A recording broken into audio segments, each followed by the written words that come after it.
আমরা বলেছি সরকারের সাথে জনগণের পার্টনারশিপ লাগবে, সরকারের সাথে জনগণের সম্পৃক্ততা প্রয়োজন হবে।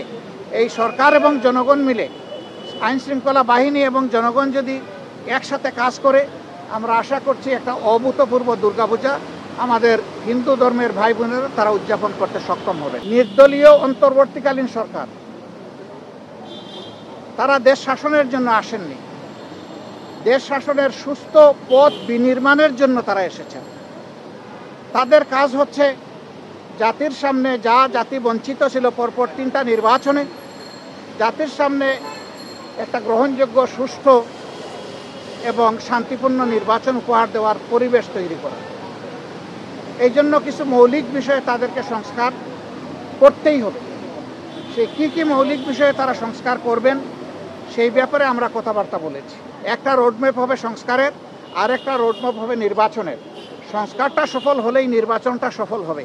এই জন্য দুটি বিষয়ের উপরে আমরা গুরুত্ব দিয়েছি এবং তাদের সাথে আমাদের আরও ডায়ালগ হবে। জনগণের বিশাল প্রত্যাশা আপনাদের কাছে, এই প্রত্যাশার সময়টা টেনে আমরা লম্বা করব না।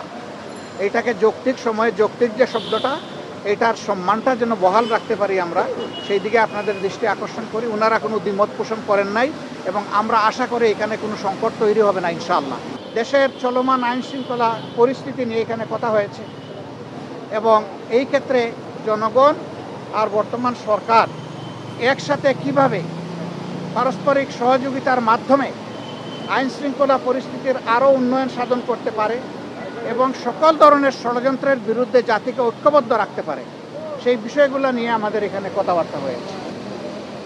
আমরা আশা করছি এই বর্তমান অন্তর্বর্তীকালীন যে সরকার আছে, তারা কোনো ধরনের পক্ষ বিপক্ষের মানসিকতা না নিয়ে বরঞ্চ নিরপেক্ষ দৃষ্টিকোণ থেকে তারা দেশকে একটা ভালো জায়গায় নিয়ে একটা সুষ্ঠু নির্বাচন তারা দিতে সক্ষম হবেন।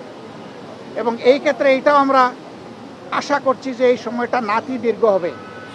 আমরা শুরু থেকে বলে আসছিলাম সংস্কারের জন্য সরকারকে আমরা যৌক্তিক সময় দিতে চাই। সেই যৌক্তিক সময়টা কি হবে এটা নিয়ে অচিরেই আমরা কাজ করব।